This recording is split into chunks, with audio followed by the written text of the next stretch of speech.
ये 13 दोष ऐसे हैं जिसके जीवन में होंगे तो उसको कभी शांति, कभी सुख, कभी ऐश्वर्य ये टिकेगा नहीं और दुर्गति निश्चित हो जाएगी। बहुत ध्यान से सुने। एक श्लोक में 6 दोष और दूसरे श्लोक में 7 दोष। उपासक को कभी इन दोषों को अपने अंदर टिकने नहीं देना चाहिए। और जो संसार के मार्ग में चल रहे हैं, अगर इन दोषों में चलेंगे तो हुआ जो आपके पुण्य कर्मों से ऐश्वर्य है भी वो नष्ट हो जाएगा।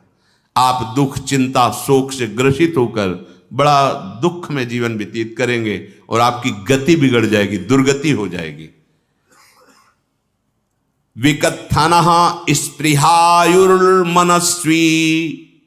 बिभ्रत कोपम चपलो अरक्षणश्च एतान् पापाः षण्णराः पाप धर्मान् प्रकुर्वते नोत्र सन्तः सुदुर्गे संभोग संविद विषमोति मानी दत्तानुतापी कृपणो बलीयान वर्ग प्रशंसी वनितास्तु देष्टा एते परे सप्तनशंस वर्गाः। जो अपने मुख से अपनी बड़ाई प्रशंसा करता है, ये 13 लिख लो दिमाग में, डायरी में, क्योंकि ये नोट हो रहा है, आवाज डाली जाएगी, आप बार बार सुन। इनसे बचिए। अपनी बड़ाई, अपनी प्रशंसा कभी अपने मुख से नहीं करना, नहीं तो आपके पुण्य नष्ट हो जाएंगे, बुद्धि भ्रष्ट माने गिर जाएगी। अगर परमार्थ में चल रहे हैं तो भी, और व्यवहार में तो पुण्य नष्ट हो ही जाएंगे। बुद्धि गिरी हुई तभी ऐसी बात होती है। और यह दोष बहुतायत है, ये बहुत प्रभावशाली है। अपनी बड़ाई मारना, इसको देख लो, पकड़ो, सत्संग है। अपने मुख से कभी अपनी बड़ाई ना करना। अगर कोई अपने मुख से अपनी बड़ाई करता है तो उसके सुकृत नष्ट हो जाते हैं, बुद्धि भ्रष्ट माने गिर जाती, पतित हो जाती है, फिर निर्णय ठीक नहीं। अगर हमारा सारथी, हमारा ड्राइवर मूढ़ हो तो कहीं भी हमको गिरा देगा, तो वो बुद्धि भ्रष्ट मतलब गिर जाती है, निर्णय करने लायक नहीं रहती। अपनी प्रशंसा अपने मुख से करना। दूसरा, लोलुपता, ये वृत्ति नहीं होनी चाहिए।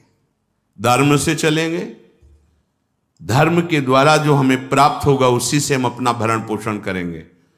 आपके बच्चे स्वस्थ होंगे, बुद्धिमान होंगे, परिवार में बहुत सुख और शांति होगी। भले दीपक की तरह जलो, बहुत काल तक रहेगी। लक्ष्मी जी भी आपके घर में बहुत काल, हम ये नहीं कहते कि बहुत नहीं, जितनी है बहुत सुख शांति से चलोगे। अगर लोलुपता करोगे, हिंसा, छल कपट, व्यभिचार, चोरी, ऐसे धन आ जाए, वो आएगा, लेकिन वो हाइलोजन की तरह आएगा, एकदम प्रकाश और फ्यूज, बिल्कुल अंधकार करके जाएगा। देख लेना, तुम्हारे जो सुख के हेतु हैं, तुम्हारा शरीर, तुम्हारे बच्चे, तुम्हारी पत्नी, तुम्हारा परिवार, उसको देख के तुम रात दिन जलोगे बिना आग के। ऐसे उनके आचरण होंगे, ऐसे उनके अंग होंगे, ऐसे उनके दिमाग होंगे, ऐसा उनका व्यवहार होगा। ये लोलुपता अगर उपासक में या किसी में है तो उसको नष्ट कर देती है। सावधान। तीसरा, यदि आपका अपमान होता है तो आपको उसे सहन करना होगा, उससे आपके पाप नष्ट हो जाएंगे। जो तनिक सा भी अपमान होने पर बहुत क्रोध करके दूसरे का अपकार करने लगता है, ये आपका पतन करा देगा, ये आपको फंसा देगा, हृदय जलेगा, अर्थव्यवस्था नष्ट होगी, पूरा परिवार दुखी होगा।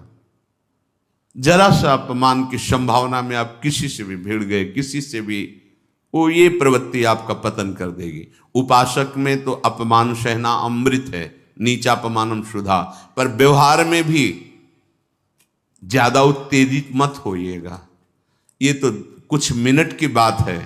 अगर आपने उसे मारा पीटा, रिपोर्ट हुई कानून की, ओ फंसते चले जाओगे, अर्थ जाएगा, समय जाएगा, चिंतन जाएगा, बहुत तरह से हानि हो जाएगी। अगर आप सह गए तो आपका सहना उसके लिए आग बन जाएगा। उमा क्षमा साप होते भारी। तुम्हें दंड देने की जरूरत नहीं, उसका एक कर्म ही उसे दंड दे देगा। आप शांत हो जाइए। आप सत्संगी हैं, आप शांत रहिए। चौथा, निरंतर क्रोध और उसका चिंतन। बैठे बैठे बस द्वेषियों का चिंतन ही हो रहा है, अंदर क्रोध का चिंतन और द्वेषियों का चिंतन ही हो रहा है। द्वेष भरी बातें, द्वेष भरे क्रियाएं, उन्हीं का चिंतन करके जलते रहना क्रोध से। उपासक को तो क्रोध करना ही नहीं चाहिए, बहुत शांत। ठीक है, अभ्यास में कभी क्रोध हो सकता है, उसको फिर समन करो, अंदर से प्रायश्चित, जैसा कि अब गलती हुई, आगे नहीं करेंगे। और व्यवहार में भी क्रोध को आप पीना सीखें।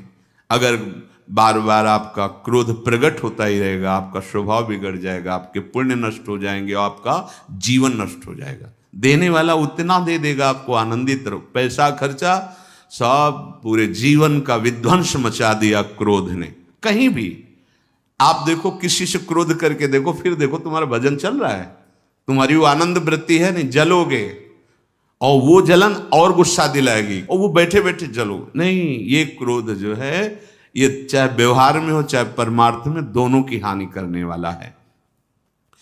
और आश्रित जनों की रक्षा ना करना। अगर कोई भाग कर आपके पास आ गया है, कोई पशु पक्षी या कोई मनुष्य, आपको चाहिए कि अब चाहे हमारे पहले प्राण जाएं, उसकी रक्षा करेंगे।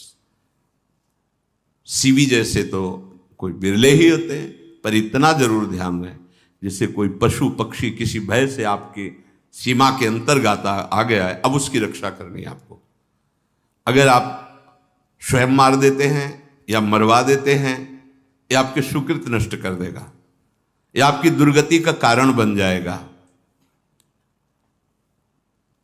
और जो पाप कर्म उत्साहित होकर करते हैं, उपासक को तो बहुत सावधान रहना चाहिए, पर व्यवहार में भी जो नहीं करना चाहिए, अगर वो पाप कर्म आपके द्वारा मन में प्रेरित हो रहे हैं, संकल्प बन रहा है, क्रियाएं हो रही, दुर्गति पक्की, पुण्य नष्ट हो जाएंगे, दुख अशांति बढ़ती चली जाएगी, कभी शांति नहीं प्राप्त कर पाएंगे।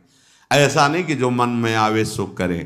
पापाचरण निडर और उत्साहित होकर करना, अगर ऐसे लक्षण है, निश्चित दुर्गति होती है।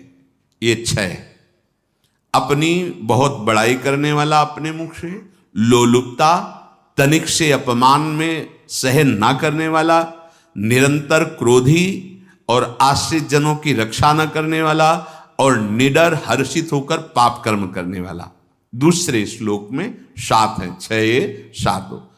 1, संभोग का ही चिंतन करना, संभोग में ही मन लगाना, संभोग दूसरी स्त्रियों के साथ करने की भावना रखना। संभोग पहला है। संभोग, रात दिन बैठे बैठे बस यही चिंतन करना, गंदी बातों का, गंदी बातें देखना, गंदी बातें सुनना, गंदी बातों का चिंतन करना। फिर अन्य माताओं बहनों के प्रति काम दृष्टि से देखना, कोई आ जा रही है तो दृष्टि से, काम भाव से देखना, भोग बुद्धि से देखना, निश्चित पुण्यनाश दुर्गति। बड़े बड़े उदाहरण इतिहास में हैं जिन्होंने ऐसा दृश्य नेत्रों से देखने की चेष्टा की, मन में संकल्प किया भोगने का, नष्ट हो गए, चाहे वो कितने बड़े प्रतापी हों। ये दुर्योधन कोई साधारण थोड़ी है, भगवान व्यासदेव जी के द्वारा ही तो, भगवान व्यासदेव जी ही इसकी उत्पत्ति का कारण है। आप देखो, इतने महान पुलस्त जी ही उत्पत्ति का कारण है रावण की। बस यही ऐसे दोष हैं जिनके कारण जीव नष्ट हो जाता है। ठीक है, धर्मयुक्त काम भगवान ने आदेश किया है। आपका पाणिक ग्रहण संस्कार हो गया है, संतानोत्पत्ति की भावना से कुछ पवित्र तिथियों का त्याग करते हुए चर्चा में हुई है। एक नियम है, एक आदेश है शास्त्र का। आप बहुत काम प्रवृत्ति वाले हैं तो प्रत्येक मास में जब माताएं बहनें पवित्र हो जाती मासिक धर्म से, तो जिनका पाणी ग्रहण आपने किया, जो पत्नी स्वरूप है, वो ठीक है। वहां भी बार बार के लिए व्यभिचार प्रवृत्ति के लिए शास्त्र आदेश नहीं करता, संयम पूर्वक, और उसका चिंतन नहीं करना। पाणी ग्रहण संस्कार है, घर में विराजमान है, एक संयम एक नियम के अनुसार उसका चिंतन तो फिर भ्रष्ट कर देगा। चिंतन प्रभु का करना है, चिंतन प्रभु की सेवा जो आपके कर्तव्य, इसके चिंतन से बचो। घातक है, बहुत बड़ा जहर है। अगर विषय चिंतन होने लगा तो मरोगे, जिंदा जलोगे, दुर्गति भी होगी। ये अंदर की जो आग है ना, कामाग्नि, ये इतनी बढ़ती चली जाएगी, तुम्हारे होश खराब हो जाएंगे कि मुझे क्या करना चाहिए क्या नहीं करना चाहिए। कोआ मदांधो मदनातुरोमा, अंधा हो जाएगा, नहीं दिखाई देगा अनुजा तनुजा क्या है कौन है, कुछ नहीं, भ्रष्ट बुद्धि। संभोग का चिंतन नहीं। धर्मयुक्त काम आदेश है शास्त्र में। यदि आप प्रवृत्ति मार्ग में हैं तो अपनी पत्नी को जो पाणी ग्रहण स्वीकार किया है, वहां भी पवित्र तिथियों का त्याग करते हुए, एकादशी है, रामनवमी है, नवदुर्गा है, जन्माष्टमी है, राधाष्टमी, जो पवित्र तिथियों का त्याग करते हुए, और ऐसे जो मर्यादाएं हैं उसके अनुसार, और कहीं पराई स्त्री के साथ संभोग की बात, निश्चित दुर्गति पक्की है। ऐसे ही माताओं के लिए है, स्त्री शरीर के लिए है। यदि वो ऐसी गलत चेष्टा, तो पतिवंचक परपति रति करही, रौ नरक कल्पसत परही। ये भोग चिंतन से बचने की चेष्टा कीजिए तो क्रिया से अपने आप बच जाएंगे।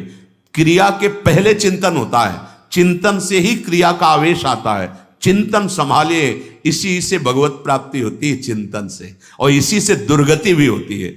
अनन्यश्चिन्तयन्तु माम, भगवान चिंतन करे, मेरा करो, कर्तव्य कर्म मेरे को समर्पित करो। अब जब चिंतन संभोग का होगा तो बुद्धि भ्रष्ट हो जाएगी। ये जो राक्षसी प्रवृत्तियां सुनने को मिलती है ना, कि ऐसा हुआ, वो देखा सुना और चिंतन किए, अब इतनी राक्षसी वृत्ति आ गई कि बस अब उनमें और राक्षसों में कोई अंतर नहीं रह गया। दूसरा, विषमता रखने वाला, सबके साथ बर्ताव ऐसा कि मैं बहुत श्रेष्ठ हूं और दूसरे सब नहीं, ऐसा व्यवहार नहीं। सब भगवत स्वरूप हैं, समान व्यवहार। जैसे आपके भोजन है तो जो आप पा रहे हो वही सबको दीजिए, बैठने की व्यवस्था, उठने की व्यवस्था, क्रम बाय क्रम, पर उसको भी नीच भाव से मत देखिए। उस कोटि का उसको प्यार दीजिए, दुलार दीजिए, सम्मान दीजिए। इतनी विषमता ना फैलाते रहें अपने जीवन में कि आप सबके निंदा के पात्र बन जाए। विषमता नहीं, सबको प्यार। हाँ ठीक है, पुत्र का अलग प्यार है, भाई का अलग प्यार है, पिता का अलग प्यार है, पर हमारा व्यवहार प्रीति युक्त होना चाहिए, विषमता भरा नहीं होना चाहिए। अगर हमारे चित्त में विषमता ही रही तो संसार है, प्रभु नहीं है। जीत विषम संसार कीर्ति जग बिस्तरे। जो विषमता पर विजय प्राप्त कर लेता है वही भगवत प्राप्ति का अधिकारी। ये विषमता बहुत बड़ी हानि है।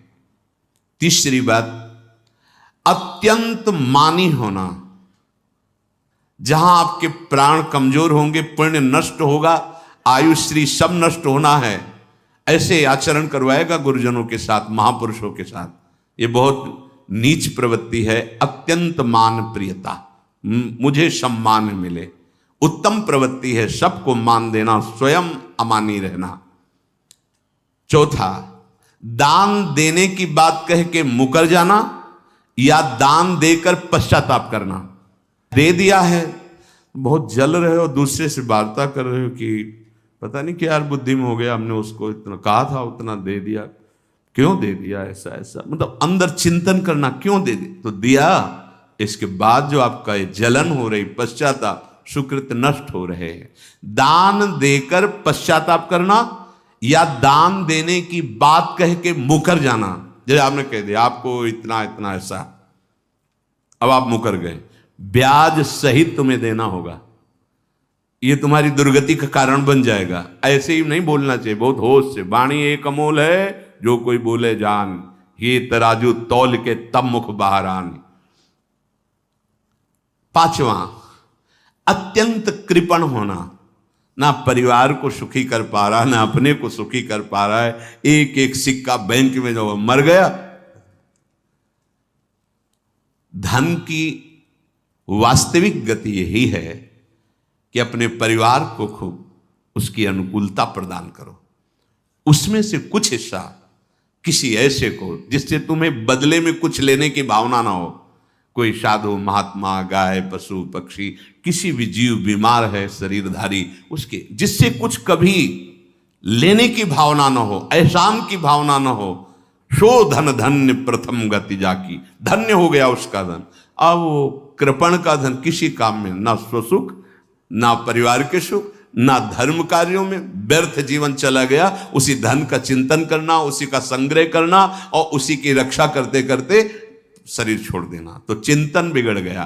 तो कह रहे हैं जो कृपणता है और अर्थ और काम की प्रशंसा, उसी की चर्चा, उसी का चिंतन, रुपया और भोग, उसी की चर्चा कर, जहां बैठे रुपया की चर्चा, भोग की चर्चा, जहां एकांत में बैठे उसी का चिंतन, कैसे रुपया बढ़े, कैसे भोग मिले। और अगर अवसर मिला तो रुपया अधर्म से आवे चाहे धर्म से, उसको इसकी कोई परवाह नहीं। भोग चाहे धर्म से हो चाहे अधर्म से, जिसका अर्थ और काम भोग ही चिंतन है वो धर्म नहीं। जिसका धर्म चिंतन का विषय है तो अर्थ और काम भी ऐसा होगा जो मोक्ष प्रदान करने वाला हो। धर्म, अर्थ, काम, मोक्ष। और जो बालक, स्त्री, पागल, असहाय, जो इनकी रक्षा न करके इनकी हानि करता है, दुर्गति निश्चित है। माना आपकी पत्नी है, उसका स्वभाव बिगड़ा हुआ है, क्रोधी है, कटु वचन बोल, लेकिन आपके ही प्रारब्ध के लिए, माना आपका पति ऐसा स्वभाव वाला है, पर आपके ही प्रारब्ध से तो संयोग बना है आकर, अब इसका निर्वाह कर ले जाओ तो पवित्र हो जाओगे दोनों। और अगर झगड़ा और लड़ाई और मारपीट और कहीं हिंसादि के रूप में उतर गए तो फिर और करनी बिगड़ गई। बालक है, आप उसको ज्ञान नहीं कि आप पवित्र है, कि आप पवित्र है, उसको ज्ञान नहीं कि आप उसके साथ व्यवहार अच्छा कर रहे हैं कि बुरा कर रहे हैं। रक्षा करनी है आपको, शोषण नहीं करना। कह रहे हैं स्त्री, बालक और पागल, जैसे विक्षिप्त है, पागल है, आपको रक्षा करनी है। बन जाए तो उसको भोजन, ऐसा नहीं कि ईंट मारो, उसको अपमानित करो। उसकी बुद्धि खराब है, प्रारब्धवशात खराब हो गई है, तो शास्त्र आज्ञा करता है स्त्री, बालक, जैसे पागल, विक्षिप्त आदि हैं, असहाय है, असमर्थ है, बूढ़ा है, वो आप सेवा भी करो तो वो गाली दे सकते हैं, उनकी बुद्धि बिगड़ गई। आपको उनको दंड नहीं देना, मारना नहीं है आपको। मान लो आपके बड़े बूढ़े बुजुर्ग जन हैं, आप सेवा भी कर रहे हो तो आपको कटु वचन बोल सकते हैं, आपकी निंदा कर सकते हैं, लेकिन आपको उनके साथ व्यवहार सद करना है। अगर आपने इन दोषों को स्वीकार किया तो निश्चित आपकी दुर्गति होगी, न इस लोक में आपको शांति मिलेगी न परलोक में। इसलिए इन दोषों को बार बार सुन करके और हृदय में जांचो कि कहीं है तो नहीं, अगर है तो सत्संग, भजन बल, भगवत प्रार्थना के बल से इन दोषों का त्याग कर दो, जीवन मंगलमय हो जाएगा। शेष चर्चा आगे। श्री राधा वल्लभ लाल।